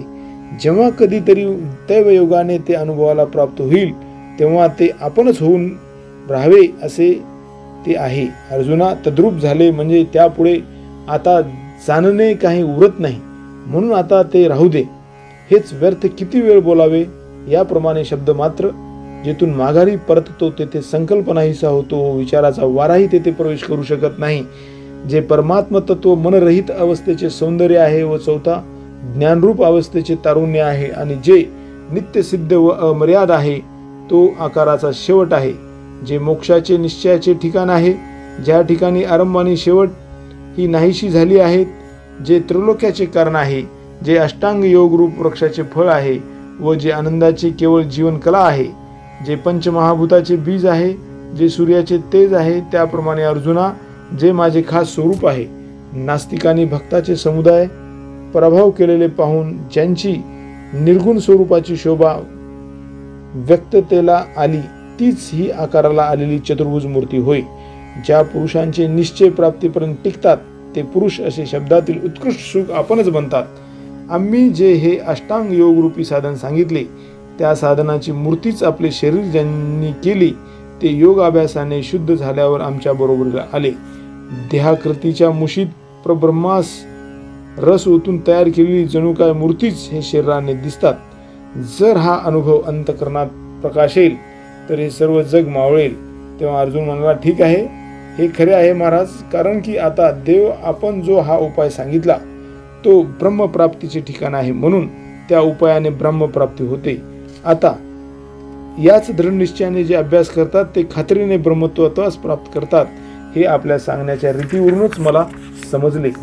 देवा, योगांचे हे वर्णन केवळ ऐकले असता चित्तात ज्ञान उत्पन्न होते, तर मग अनुभवाने तल्लीनता कशी होणार नाही? म्हणून तुझ्या सांगण्यात काही अन्यथा नाही, परंतु क्षणभर माझ्या एका बोलण्याकडे लक्ष दे. कृष्णा, तू जो आता योग सांगितलास तो माझ्या मनाला तर चांगला पटला, परंतु माझ्या ठिकाणी अधिकाराची उणीव असल्यामुळे मी त्याचे अनुष्ठान करू शकत नाही. माझ्या अंगात स्वभावतः जितकी योग्यता आहे तेवढ्याच योग्यतेचे जर हा अभ्यास सिद्धीला जाईल तर याच मार्गाचा मी सुखाने अभ्यास करीन. अथवा देव जसे सांगतील तसे जर आपल्या हातून होणार नसेल तर योग्यतेशिवाय जे होण्याजोगे असेल तेच विचारू. माझ्या मनाची अशी समजूत झाली म्हणून पुसण्याचे प्रयोजन पडले. म्हणून मी अर्जुन म्हणतो, आपण इकडे लक्ष द्यावे. अहो महाराज, ऐकले का? तुम्ही जे हे साधन सांगितले त्याचे वाटेल तसे अनुष्ठान केले तर तो साध्य होईल काय? अथवा योग्यतेशिवाय प्राप्त होत नाही असे काही येथे आहे? तेव्हा श्रीकृष्ण म्हणतात, अर्जुना, हे तू काय विचारतोस? ही तर अत्यंत उच्च दर्जाची गोष्ट आहे. पण इतर काही साधारण काम असते ते तरी अधिकाराच्या योग्यतेशिवाय सिद्धी जाते काय? परंतु योग्यता जी म्हणावयाची ती प्राप्तीच्या आधीच आहे असे समजावे. कारण योग्य होऊन जे करावे ते आरंभीच फलदायक होते. तर तसा काही तेथे योग्यता हा सहज बाजारात मिळणारा माल नाही. आणि योग्य पुरुषाची खाण आहे काय? थोडासा विरक्त असून देहाच्या गरजा ज्याने आवरल्या आहेत तोच या कामी योग्य अधिकारी नाही काय? एवढ्या युक्तीने एखादी योग्यता तुला प्राप्त होईल. ज्ञानेश्वर महाराज म्हणतात की अशी त्याची अडचण देवाने ओघानेच दूर केली. मग देव पुढे म्हणतात, अर्जुना, त्याचा असा नियम आहे की जो अनियमित वागतो त्यास मुळीच योग्यता नाही. जेव्हा जीवेच्या अधीन आहे किंवा झोपेला जीवापासून वाहिलेले आहे तो योग्याविषयी अधिकारी आहे असे म्हणता येत नाही. अथवा जो हट्टाच्या बंधाने भूक व तहान कोंडतो व भुकेला मारून आहार तोडतो व जो निद्रेच्या वाटेत जात नाही, याप्रमाणे ज्याच्या ठिकाणी हट्टाचा पूर्ण संचार होऊन तो जो नाचतो त्याचे ते शरीरच त्याच्या ताब्यात राहत नाही, तर मग योग कोण करणार? म्हणून विषयाचे अतिसेवन करावे अशी विरोधी बुद्धी नसावी किंवा वाजवीपेक्षा फाजील नियमन करणे हेही कामाचे नाही. अन्न तर सेवन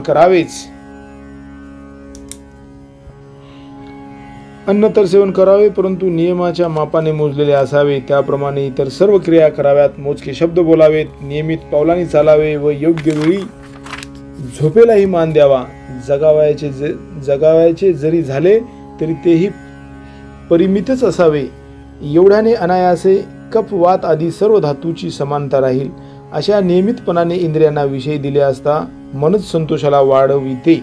मग बाह्य इंद्रियांना नियमितपणे वळण पडते आणि मग अंतःकरणात सुख वाढते. अशा स्थितीत अभ्यासाचे कष्ट न पडता योगाचा अभ्यास सहजच होतो. ज्याप्रमाणे दैवाचा उदय झाला असता मग उद्योगाचे निमित्त होते, नंतर सर्व ऐश्वर्य आपोआप घरी चालत येते, त्याप्रमाणे नियमाने वागणारा पुरुष ज्या वेळेला लीलेने आपला मोर्चा योग अभ्यासाकडे वळतो त्याच वेळेला त्याचा अनुभव आत्मप्राप्तीरूपी पिकतो. म्हणून अर्जुना, हा नियमितपणा ज्या भाग्यवानाच्या हातून घडतो तो पुरुष मोक्षाच्या राज्याने अलंकृत होतो.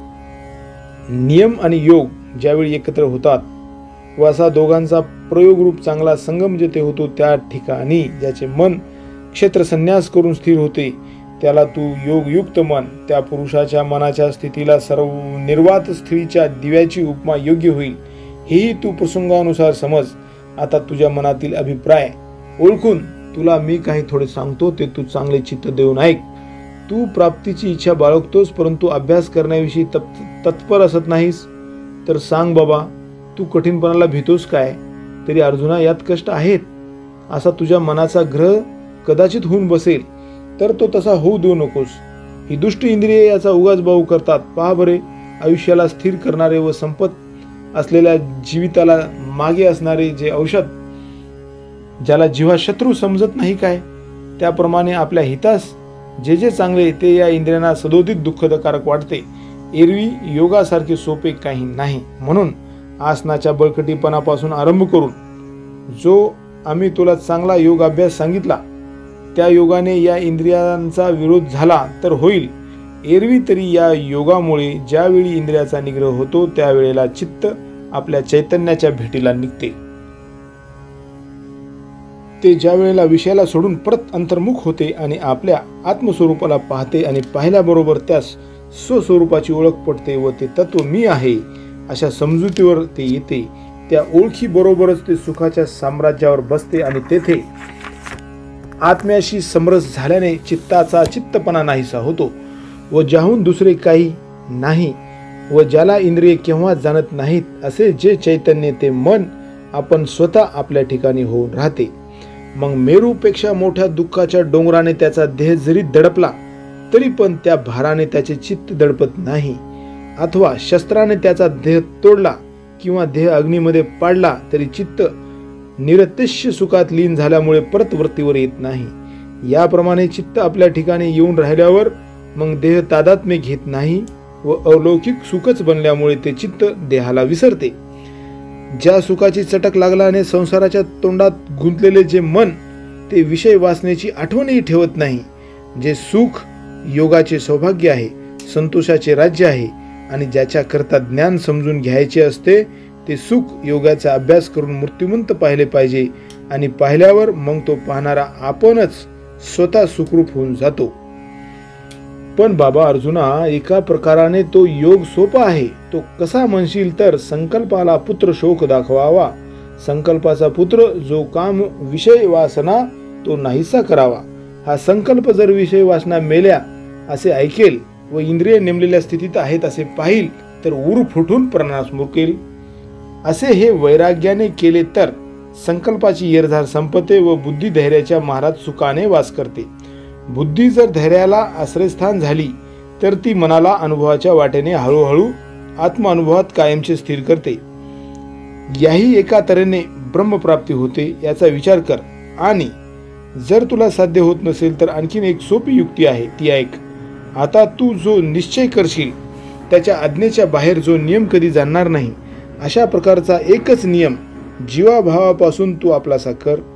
जर एवढ्याने चित्त स्थिर झाले तर सहजच काम झाले आणि जर एवढ्याने ते जर स्थिर झाले नाही तर त्याला मोकळे सोडून दे. मग मोकळे सोडले असता ते जेथे जेथे जाईल तेथून नियमच त्यास परत घेऊन येईल. अशा रीतीने यालाही स्थैर्याची सवय होईल. तर काही एक वेळाने त्या स्थैर्याच्या योगाने मन सहज आत्मस्वरूपाजवळ येईल आणि मनाने त्या आत्मस्वरूपास पाहिल्याबरोबर ते मन स्वतः आत्मरूप होऊन जाईल. तेव्हा त्या अद्वैत स्वरूपात द्वैत नाहीसे होईल आणि नंतर हे सर्व त्रिलोक्य ऐक्याच्या तेजाने प्रकाशित होईल. आकाशामध्ये निराळे दिसणारे जे मेघ ते नाहीसे झाल्यावर ज्याप्रमाणे संपूर्ण विश्व आकाशानेच भरलेले असते त्याप्रमाणे आत्मरूपी चित्त लयाला गेले की संपूर्ण विश्व चैतन्यमयच होते. या सुलभ उपायाने अशी एवढी मोठी प्राप्ती होते. संकल्पाच्या संपत्तीचा विषय वासनेचा त्याग करून पुष्कळांनी या सोप्या योग मार्गाचा अनुभव घेतला आहे. ते पुरुष अनायासे परब्रह्माच्या आत आले. ते कसे तर मीठ पाण्यात मिळाले असता पाण्यात सोडून जसे ते वेगळे राहत नाही त्याप्रमाणे त्या योगांची जेव्हा परब्रह्माशी मिळवणी होते तेव्हा वरील मीठ पाणी याच्या दृष्टांताप्रमाणे एक स्वरूपाची स्थिती होते. मग समरसतेच्या मंदिरात संपूर्ण जगासह त्याला महासुखाची दिवाळी दिसते. आपल्या पायानी आपल्या पाठीवर चालण्यासारखे हे आहे अर्जुना. म्हणून जर ते तुला करता येणार नाही तर दुसरे सांगतो ऐक. आणि मी सर्व देहामध्ये आहे, त्यात विचार करण्यासारखं काही नाही आणि त्याचप्रमाणे माझ्या ठिकाणी हे सर्व आहेत. हे असेच बनलेले आहे, परस्पर मिसळलेले आहे. पण अरे बुद्धीने एवढे ग्रहण मात्र केले पाहिजे. एरवी तरी अर्जुना, जो ऐक्याच्या समजुतीने मी सर्व भूतात सारखा व्यापून राहिलेला आहे असे जाणून मला भसतो.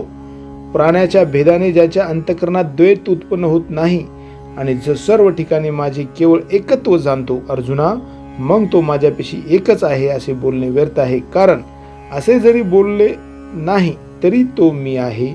दिवा व त्याचा प्रकाश हे जसे दोन्ही एकच आहेत त्याप्रमाणे तो माझ्या ठिकाणी आणि मी त्याच्या ठिकाणी ऐक्याने असतो. ज्याप्रमाणे जेथपर्यंत पाणी आहे तेथपर्यंत ओलावा आहे अथवा आकाशाच्या बरोबरीने पोकळी आहे त्याप्रमाणे माझ्या रूपाने तो पुरुष रूपवान आहे. अर्जुना, ज्याप्रमाणे वस्त्रामध्ये केवळ एक सूतच असते त्याप्रमाणे ज्याने अद्वैत बोधाने सर्व ठिकाणी केवळ मलाच पाहिले आहे अथवा अहंकाराने आकार जरी पुष्कळ आहेत तरी त्याप्रमाणे सोनी पुष्कळ नाहीत. असे अचल पर्वताप्रमाणे ज्याची ऐक्य स्थिती केली आहे अथवा झाडाची जितके पाने आहेत तितके रोपे लावलेली नाहीत अशा अद्वैत दिवसाने ज्यास द्वैताची रात्र उजाडली अशा रीतीने जो अनुभवाच्या योग्यतेने माझ्या बरोबरीचा ठरतो तो पंचमहाभूतात्मक शरीरात जरी असला तरी मग सांग बरे तो देह तादात्म्य घेऊन देहात कसा अडकून राहील?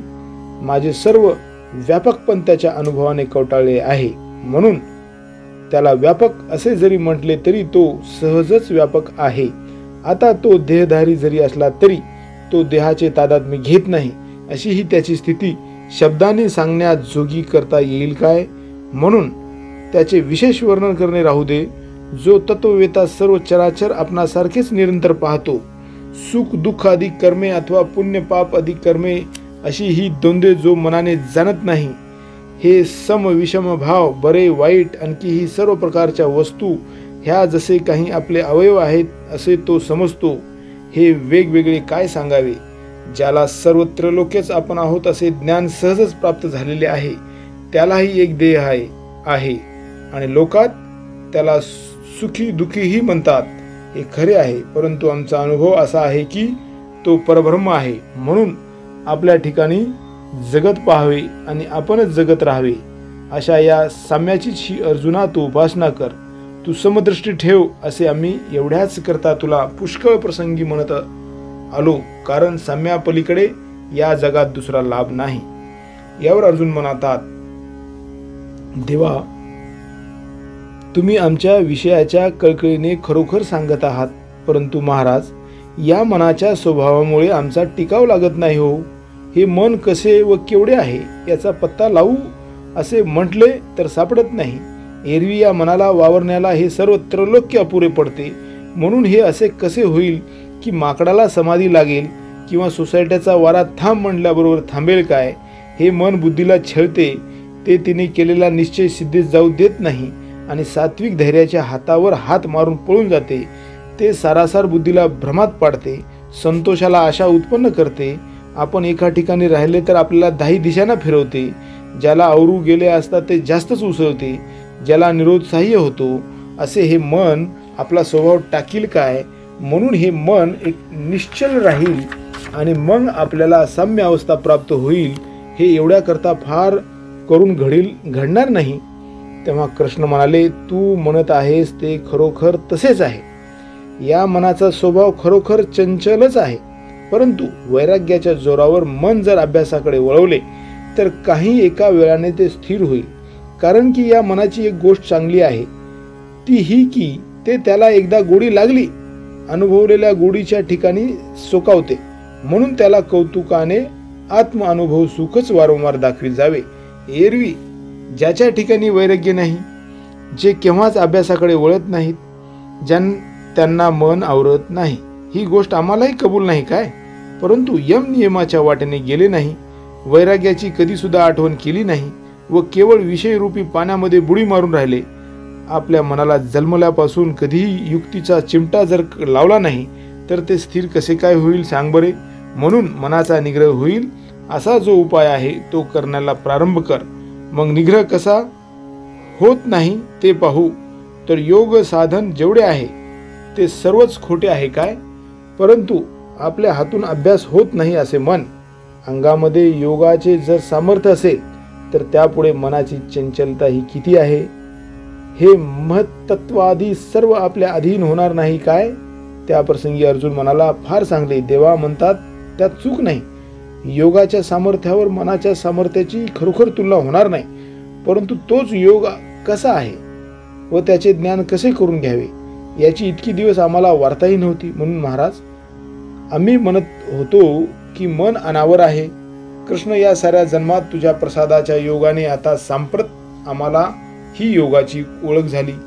परंतु महाराज, मला आणखीन एक शंका आलेली आहे, ती दूर करण्यास तुझ्या वाचून कोणी समर्थ नाही. म्हणून देवा सांगा, कोणी एक योग्य परिश्रम केल्याशिवाय केवळ श्रद्धेच्या जोरावर मोक्षपदाला काबीज करायला पाहत होता, पुढे गाव ते आत्मसिद्धी, त्या गावाला येण्याकरता तो इंद्रियरूपी गाव निघून आस्थेच्या वाटेला लागला, पण तो आत्मसिद्धीच्या गावाला पोहोचलाच नाही आणि त्यास परतही येवत नाही. असा मध्येच असताना त्याचा आयुष्यरूपी सूर्य अस्ताला गेला. भलत्या वेळी विरळ असे थोडे नुसते चुकून ढग आले तर ते टिकत नाहीत व वर्षावही करत नाहीत. त्याप्रमाणे विषया आसक्ती व मोक्ष या दोन्ही त्यास दूर राहिली.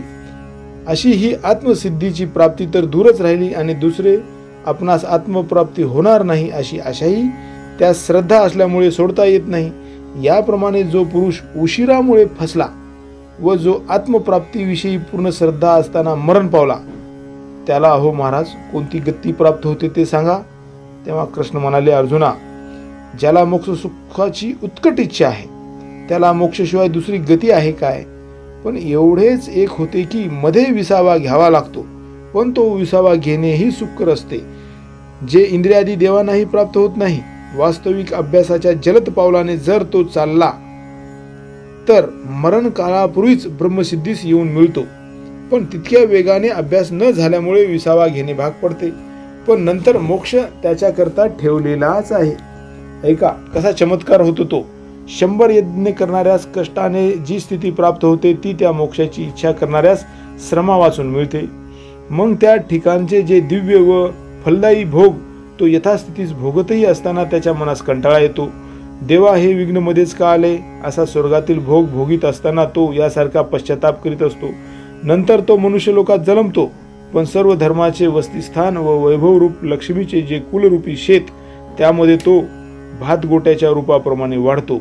जे कुल नीतीच्या मार्गाने चालते, सत्याने पवित्र झालेले बोलते आणि जे पाहणे असेल ते शास्त्रदृष्टीने पाहते, ज्या कुळात वेद हे जागृत दैवत आहेत, शास्त्र विहित आचरण हाच ज्यांचा व्यापार आहे व सारासार विचार हाच ज्यांचा सल्ला मसलत देणारा प्रधान आहे, ज्या कुळामध्ये चिंता ईश्वराचीच एकनिष्ठ पत्नी झालेली असते आणि रुद्धाधिक या ज्यांच्या घरातील देवता आहेत, अशा रीतीने ज्या कुळात आपल्या पुण्याच्या कमाईने सर्व सुखाचा व्यापार वाढला आहे त्या कुळात तो योगभ्रष्ट सुखाने जन्म घेतो. अथवा जे ज्ञान अग्नीमध्ये हवन करतात आणि जे ब्रह्मनिष्ठ वेद संपन्न असतात व जे ब्रह्मरूपी शेताचे मिराजदार असतात, जे एकमेवा द्वितीय ब्रह्म या सिद्धांताच्या सिंहासनावर बसून त्रिलोक्यात राज्य करतात व जे संतोषाच्या वनात शब्द करणारे कोकिळ आहेत, जे विवेकरूप गावाच्या मुख्य ठिकाणी असलेल्या ब्रह्मरूप फळाचे नित्य सेवन करीत राहिलेले आहेत, त्या योगांच्या कुळात त्यास जन्म मिळतो. अल्प वयातच त्यांच्या ठिकाणी स्वरूप ज्ञानाचा उदय होतो. ज्याप्रमाणे सूर्य उगवण्याच्या पूर्वी अरुणोदयाचा प्रकाश होतो, त्याप्रमाणे योग्य अवस्थेची वाट पाहता प्रौढ वयरूपी गावाला पोहोचण्याच्या अगोदरच लहानपणीच सर्वज्ञता त्यास माळ घालते. पूर्वजन्मात तयार झालेली बुद्धी त्याला अनुकूल असल्यामुळे त्याचे मनच सर्व विद्यांना प्रसवते आणि मग सर्व शास्त्रे आपोआप त्याच्या मुखातून निघतात. ज्याकरता देव कामनायुक्त होऊन स्वर्गात नेहमी जप होम इत्यादी करीत राहिले आहेत, असा जो जन्म व देवांनी भाट होऊन मृत्यू लोकांचे वर्णन करावे असा जो जन्म अर्जुना तो त्याला प्राप्त होतो. आणि मागच्या जन्माची चांगली बुद्धी जी त्याला मागील जन्माचा शेवट होण्याच्या वेळी प्राप्त झाली होती, तीच चांगली बुद्धी मग या जन्मी त्याला सतत नवी प्राप्त होते. एखाद्या भाग्यवान पुरुष पायाळू असून त्याला जर डोळ्यात घालायच्या दिव्यांजन मिळाले तर तो जसा पाताळातील द्रव्यही सहज पाहतो, त्याप्रमाणे ज्या सिद्धांतात बुद्धीचा प्रवेश होत नाही अथवा जे सिद्धांत केवळ गुरुकडून खरोखर कळवायचे असतात त्या सिद्धांतात त्याची बुद्धी प्रयत्ना वाचून प्रवेश करते. बलवान इंद्रिय मनाच्या अधीन होतात, मन प्राणवायूशी एक होते आणि प्राणवायू अनायासे मृत्युग्नी आकाशास मिळून लागतो. असे सहजच कसे काय होते हे समजत नाही. अभ्यास त्याला आपोआप येतो. समाधी त्याच्या मनाचे घर विचारित येते. हा योग भ्रष्ट पुरुष योगरूपी आसनावरील जणू काय भैरव देवच अथवा योगारंभरूपी केळीची शोभाच जणू काय वैराग्याच्या पूर्णतेचा मूर्तिमंत अनुभवच आकारला आलेला आहे. हा पुरुष म्हणजे संसार मोजण्याचे मापच किंवा अष्टांग योगाची सामग्री दाखविणारा जणू दिवाच होय. ज्याप्रमाणे सुवासाने ही चंदनाचे रूप धरावे त्याप्रमाणे हा पुरुष जसा काही संतोषाचाच बनलेला अथवा सिद्धांताच्या समुदायातून काढलेला असावा इतका योग्यतेच्या साधक दशेतच तयार झालेला असतो. कारण की कोट्यावधी शतवर्षात हजारो जन्माचे प्रतिबंध उल्लंघन करून तो आत्मसिद्धीच्या किनाऱ्याला येऊन पोहोचतो. म्हणून जेवढी साधने आहेत तेवढी सर्व साधने आपोआप त्याच्या मागे येतात. नंतर तो आयताच विवेकाच्या राज्यावर बसतो. नंतर विचाराच्या वेगामुळे तो विवेकही मागे राहतो आणि मग विचाराच्या पलीकडे जे स्वरूप ते तो स्वतः बनतो. त्या ठिकाणी मनरूपी मेघ नाहीसा होतो व वाऱ्याचा चंचलपणा संपतो आणि त्याचप्रमाणे आकाश देखील आपण आपल्यातच मुरते. तो ओंकाराच्या अर्धमात्रेत लीन व्हावा इतके त्याला शब्दातीत सुख मिळते, म्हणून त्याच्याविषयी शब्द अगोदरच परत फिरतो. अशी जी ब्रह्माची स्थिती ती सगळ्या गतीची गती आहे. त्या निराकार ब्रह्मस्थितीची हा मूर्ती होऊन राहतो. त्याने मागील अनेक जन्मात विक्षेपरूपी केर कचरा काढून टाकला, म्हणून या जन्मी उपजता क्षणीच लग्न घटका बुडाली. त्याचा कार्यक्षय होऊन ब्रह्माशी ऐक्य होण्याची वेळ प्राप्त झाली आणि ज्याप्रमाणे ढग नाहीसा झाला म्हणजे तो आकाशाशी एकरूप होतो, त्याप्रमाणे ब्रह्मरूपाशी त्याचे अभिन्नतेने लग्न लागते. त्याप्रमाणे अर्जुना, ज्या स्वरूपापासून विश्व उत्पन्न होते व फिरून ते विश्व ज्या स्वरूपी लीन होते ते स्वरूप तो याच देहाने होतो.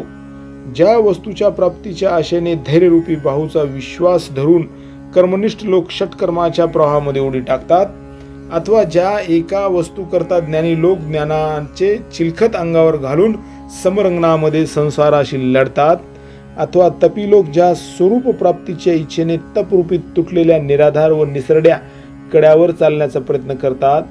जे स्वरूप भजन करणाऱ्या लोकांच्या भजनाचा विषय आहे ते स्वरूप यज्ञ करणाऱ्या लोकांच्या यज्ञाचा विषय आहे. याप्रमाणे जे स्वरूप सर्वांना सर्व काळी पूज्य आहे, जे स्वरूप शेवटची गती आहे, साधकांचे साध्य आहे व जे एकच सिद्ध तत्व आहे ते स्वरूप तो योगी आपण स्वतः झाला, म्हणून तो पुरुष कर्मनिष्ठांना पूज्य आहे. ज्ञानी पुरुषास जाणण्यास तो योग्य आहे आणि तपस्वी लोकांमध्ये तो मूळ तपोनाथ आहे. जीव परमात्म्याच्या ऐक्याच्या ठिकाणी ज्याच्या मनाच्या वृत्तीने येणे झाले, तो जरी देहधारी असला तरी त्याला असला महिमा प्राप्त होतो. म्हणून या कारणास्तव हे अर्जुना, तू मनाने योगी हो असे मी नेहमी तुला म्हणत असतो. अर्जुना, योगी जो म्हणतात तो देवाचा देव जाणावा आणि माझे सुख वर्चस्व व माझ्या आत्मा तो आहे.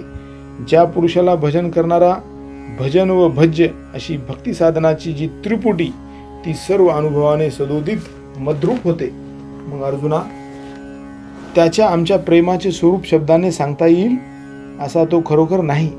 त्या ऐक्यभावाच्या प्रेमाला जर योग्य उपमा हवी असेल तर मी देह तर तो आत्मा ही होय. याप्रमाणे येथे भक्तिरूपी सकोराचे चंद्र, त्रिलोकाचे एकमेव राजे व गुणाचे समुद्र असे जे श्रीकृष्ण परमात्मा ते बोलले असे संजय म्हणाला. येथे भगवंताचे बोलणे ऐकावे अशी अर्जुनाची तीव्र इच्छा होती. ती पहिल्यापेक्षा दुप्पट झाली असे भगवंताला कळून चुकले. त्यामुळे त्यांच्या मनात सहज संतोष उत्पन्न झाला, कारण त्यांच्या बोलण्याचे यथार्थ ग्रहण करणारा अर्जुन रूपी आरसा त्यांना प्राप्त झाला. त्या आनंदाच्या योगाने अंतःकरण प्रफुल्लित झालेले श्रीकृष्ण आता सविस्तर निरूपण पुढील अध्यायात करतील. तो प्रसंग पुढे आला आहे, जेथे शांतरस स्पष्ट दिसेल असे जे प्रतिपाद्य विषय रूपी बीजाचे साठवण ते मोकळे करून विस्तृत तऱ्हेने श्रोत्याच्या मनात पेरण्यात येईल. कारण की सत्वगुणाच्या वृष्टीने मानसिक तापरूपी टिकळे विरघळून योग्य चित्ताचे वाफे सहज तयार झालेले आहेत. आणखीन सोन्यासारखा अवधानरूपी वापसा मिळाला, म्हणून श्री निवृत्तीनाथास पेरण्याची इच्छा झाली. ज्ञानेश्वर महाराज म्हणतात, सद्गुरूंनी कौतुकाने मला चाडे केले व माझ्या मस्तकावर जो हात ठेवला तो उघड उघड बीजच घातले. म्हणून या माझ्या मुखातून जे निघेल ते संताच्या मनात खरोखर पटेल.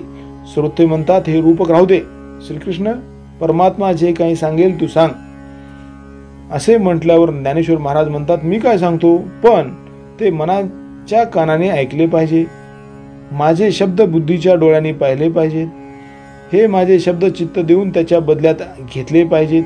हे शब्द अवधानाच्या द्वारा मनाच्या आत घ्यावेत. हे शब्द सज्जनाच्या बुद्धीला समाधान देतील. हे शब्द आत्महिताला स्थिर करतील, पूर्ण अवस्थेला जगवतील आणि जीवाला सुखाची लाखोली वाहतील. आता अर्जुनाशी श्रीकृष्ण चांगले कौतुकाने बोलतील. ते त्यांचे बोलणे ज्ञानदेव महाराज ओवी छंदाने सांगतील. अध्याय 6 आत्मसंयम योग समाप्त.